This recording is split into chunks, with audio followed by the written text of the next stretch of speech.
Amala, Shalom Yasharala, continue where we left off with the lost ten, the lost tribe of Yasharala or Israel, part 6 we are going into now. And I want to show you something. Let me take it off our dark one, what you have dark one for our select here. So basically, after the information brought out was showing the bias aspect of ChatGPT. What I did? So I was showing you the bias aspect of it and then bringing the point forward as to these major incidents, which is the archaeological sites. And of course, the first thing I did after doing so was bringing up this book, which is the true story, or the story of Columbus, right? As he told it himself, meaning it was the exact words of Christopher Columbus, which matched the same message that was in his diary, which is mentioned also in the Lost Ten Tribes and the Promised Land, as well as the Christopher Columbus and the preparation for, which is dealing with that book, right? This is in direct understanding of information provided as mentioned. So when they try to make these books or play out not to be canon, I ask this very simple question very much right here. So I'm showing you the name, the story of Columbus, as he told it himself. Now let me go and show you what it says of that same book before you go into. Does this book, which is the story of Columbus as he told himself, does this book exist and represents Columbus' words? It says yes, the story of Columbus as he told it himself is a real published book and represents Columbus's words drawn from his letters, journals, and writings. The editor compiled and organized his original text, so what you read in the book comes directly from Columbus. One more time. So what you read in the book comes directly from Columbus. Though shaped by the editor's selection and arrangements, it's a faithful collection of primary sources, not a modern historical analysis. So this is going to be a canonical book dealing with what? History and what took place come out of the words of Columbus. And let's read that, which is right here, exactly what came out of the words of Columbus, and see if it was matching up with what we had in this book, which we go into before, right? Which is The Lost Tribes and Promised Land, right? By Ronald Sanders. Let's go back and let's get into this information regardless, because it proves the point which I was trying to make and which I did. I showed the biasness and I showed the unbiasedness because I had to screenshot many of this information, but I showed the unbiasedness by showing you what ChatGPT still mention. So let's read. It says, I get you to the point. It says, "Oh, enter Columbus." It says, "But meanwhile, the Apocrypha Ezra, right, which was, by the way, a book of special importance to many new Christians, has a good." Let me pause this. So I care for the brightness, but I can't have it in my eyes too much. Which was, by the way, a book of special importance to many Christians, has a good deal to say about the original lost tribes, and this could not have passed lightly under Columbus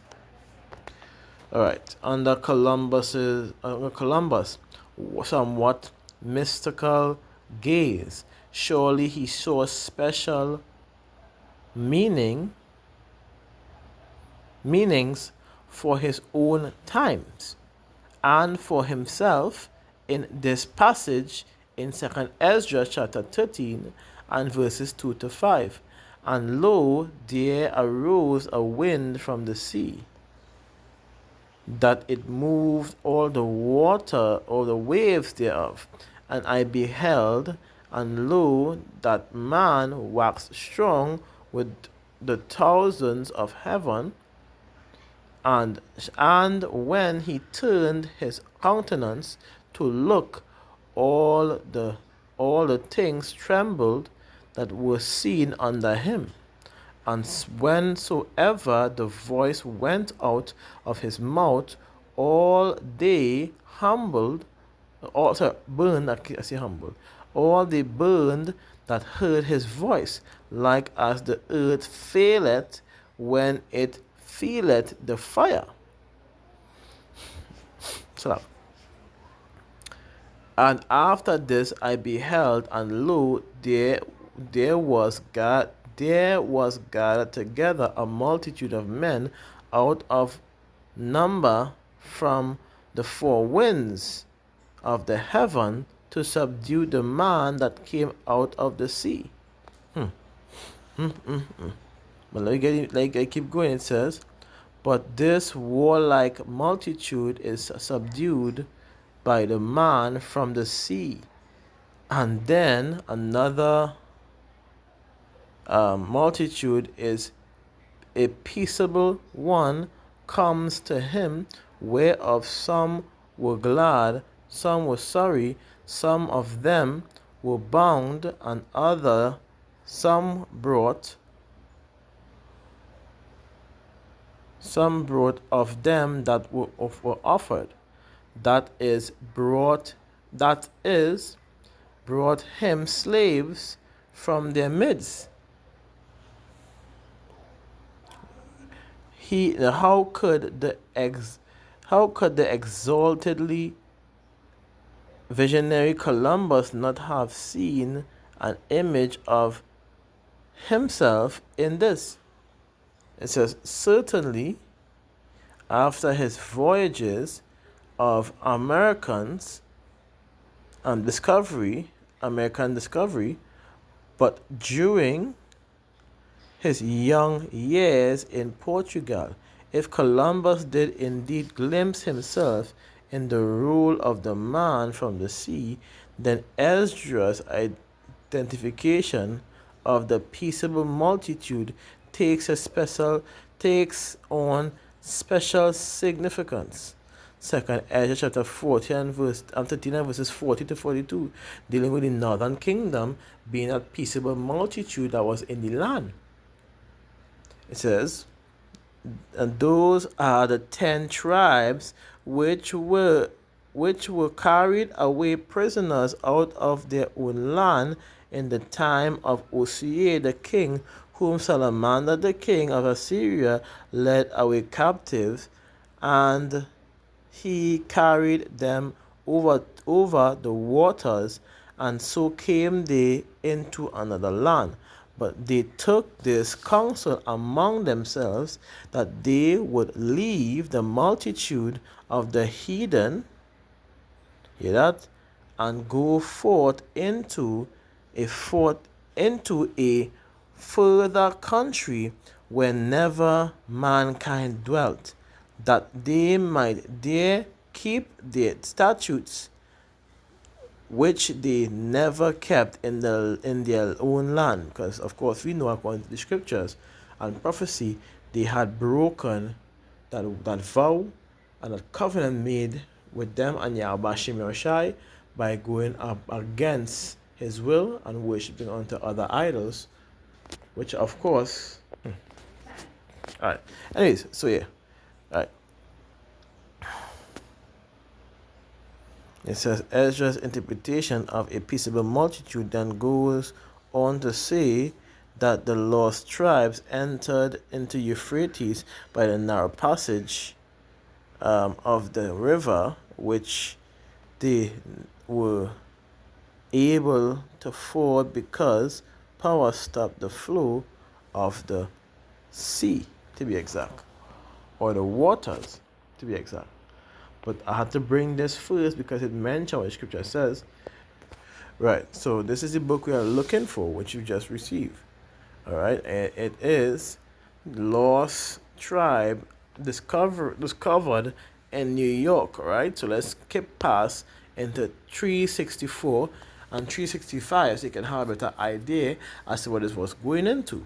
And this information is provided here, of course, which they was trying their best to not allow me to send to them, which I was literally trying to, Finally, today, I was able to send this information, and as soon as I sent it, they immediately acknowledged it to be canon, which I did screenshot. This and a few is this and this book, these two, and I believe is one of these, which they recognize to be canonical to the historical views.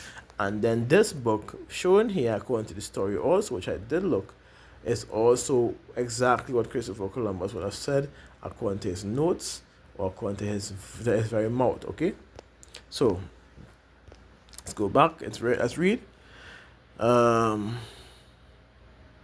It says, let's read from among everything it up. It says among New World.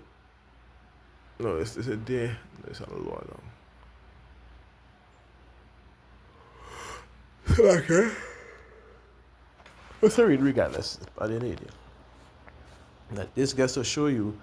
This is just to show you the biases of what they were going into. And when I provide the information now, and I did send it to them, they try to block the rest of access to send pictures because it was direct quotings from the book, which would have made ChatGPT to be a liar when they said the book is not canonical, when after they agreed that it was. And I have the receipts because I did screenshot it. Now I took off the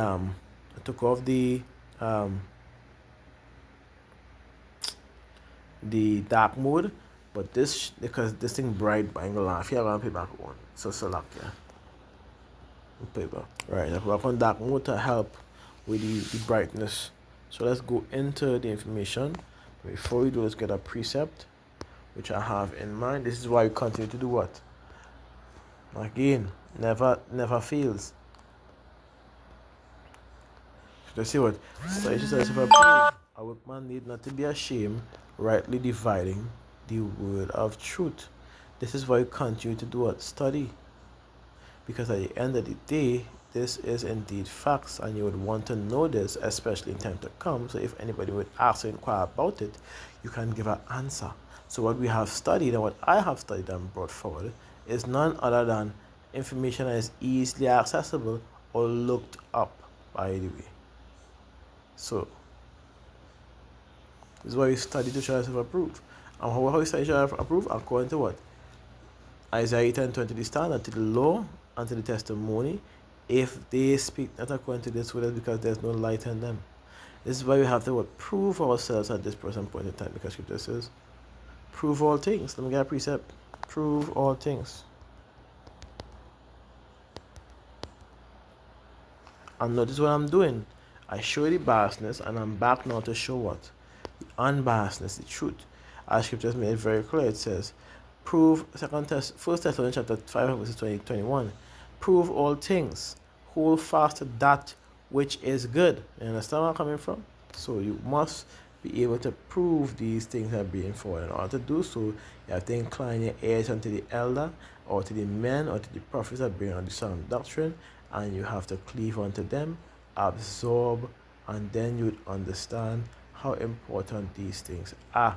To note, it helps you better guide individuals, especially those that are new, and I always allow them to know what this is about. So let's continue. Let's get to the point now. Let's read it. It says, I guess it's read from blessed. Blessed be the name of Yahweh, who has not made me an idolater, a barbarian, a Negro, an Indian, when suddenly be stopped. Those Indians, he told himself, they are the Hebrew. Here it says, he told himself they are the Hebrews. Pondering this thought incredulously, and yet with growing conviction, he resolved that if he ever was released, he would seek out the Indian Francesco, and try to learn the truth. So we'll continue to the next part, so shalom.